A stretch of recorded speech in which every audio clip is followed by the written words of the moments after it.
Hi, welcome back to a view from the fourth floor. I'm Khalid, and today we're going to talk about what we usually talk about on this channel. It's Arsenal, stuff that's happening in the world, and thing that you you think about and just want to talk about. Let's start with Arsenal. Arsenal has a game against Manchester United tonight, with City winning 4-0 against Fulham. They are now on top of the league with, I think, 2 points ahead. Or was it 1 point ahead? No, 2 points ahead of Arsenal. And they are looking prime to win the Premiership this time around, making it 4 times in a row. Now, we still have a chance. If we win against United, that takes us back on top of the league, having one more game to go, where City will play Tottenham Hotspur in the weekday, I think next, before their final game. Now, I'm not looking forward to that game, but whatever it is, we need to do the job against United first. It's going to be a tough game because Old Trafford has never been a good place to go. The last couple of years, I think results is favouring United, but Manchester United is in the worst shape of their the worst shape ever. So if we don't win against United, then that means that we don't deserve to win the league. Okay, but having said that, if we do win, the ball is now back on City squad, which they would face Spurs for their game in hand, and it doesn't look good. All reading up on Spurs fans, a lot of them don't want to win that game, even if it means that they don't qualify for Champions League or they lose the chance to qualify to finish fourth. They would rather lose than giving Arsenal the chance to win the league. That's fair. I mean, the rivalry between Spurs and Arsenal is has always been long documented. I think we won the title at White Hart Lane before, and the even now, even though that Spurs is technically a richer club, they have more fans, but they've not performed to the best of their abilities, and they've not shown they can compete. I think the last 2 seasons have shown that Arsenal have grown, have shown some consistency. We finished second last season. We probably finish second again this season, and I think it's a sign that there's progress for the club. But for Spurs, I think they care too much about what happened at Arsenal. They don't want to win. They don't even want to have a chance to finish fourth, and bring it to the last day of the season by playing well. I think I've read some comments talking about maybe just play the under 21s and just throw the game. That's just ridiculous. At the end of the day, I think for Arsenal, you can't count on Spurs.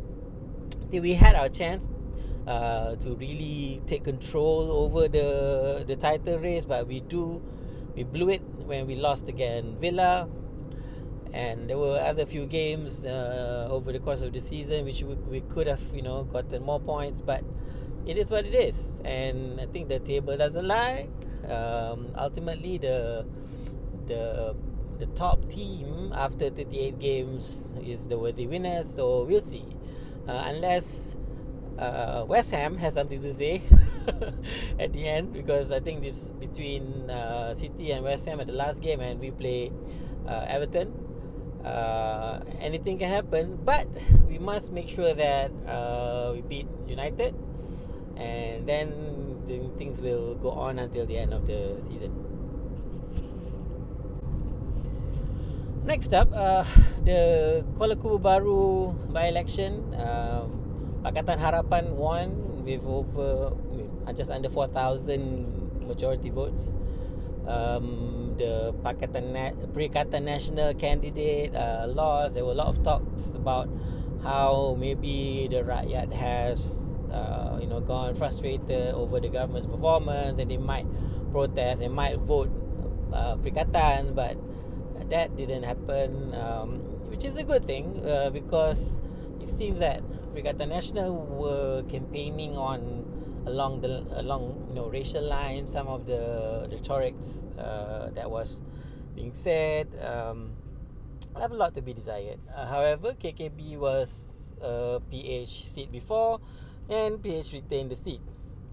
Now, a lot of commentary talking about whether the loss of PN, with them seeing a lot of support, or a lot of momentum of support going their way the last couple of elections, means that it's a wake-up call for PN to move away from their typical campaign rhetorics, the race, religion, BS.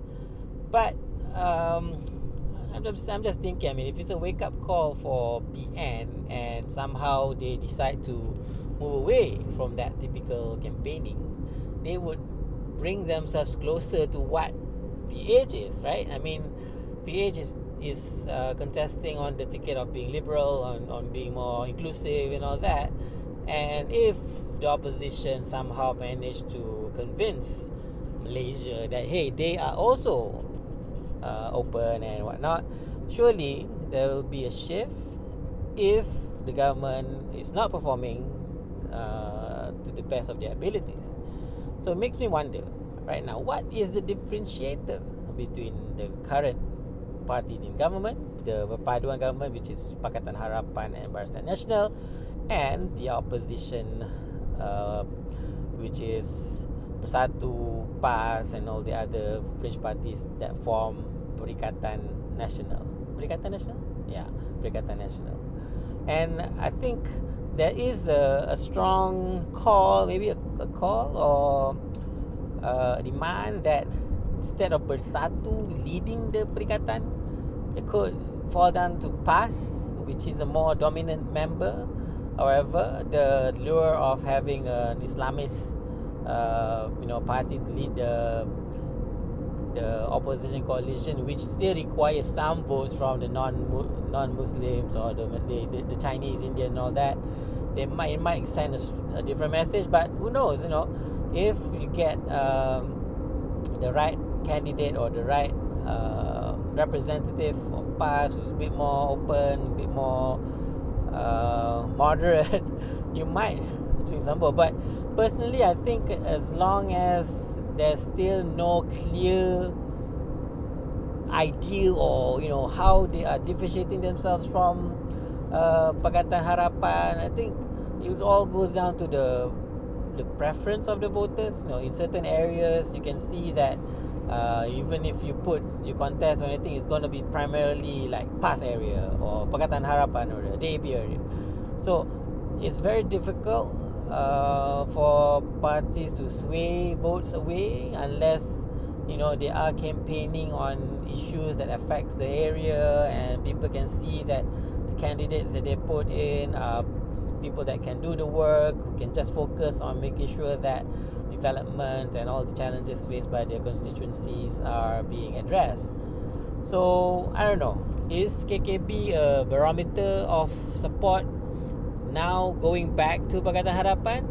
Maybe not, because we are still faced by a lot of issues that's some of it is bread and butter issues like cost of living issues.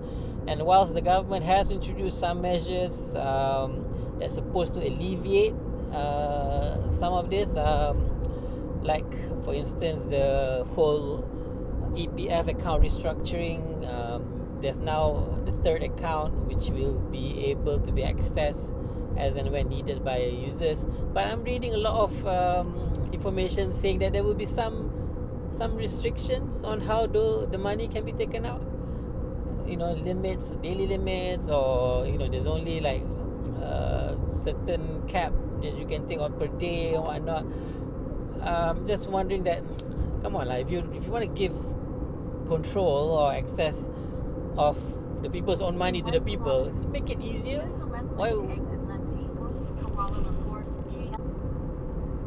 Why do you have to make it complicated, make it difficult? Right? I mean, unless the whole intent is just so that just to gauge how much we want to take our money, but in the end, you don't want to make it easy for them. To me, it's just, if you've already said that you want to allow people to take it out, just make it easy, make it simple, right? And yeah, in other news, it's 12th of May, Sunday, and I think it's Mother's Day. So happy Mother's Day to all mothers out there. Being a mother is a thankless job. It's tough, but a lot of people, we wouldn't be who we are without our mothers. And yeah, so happy Mother's Day to all the mothers out there.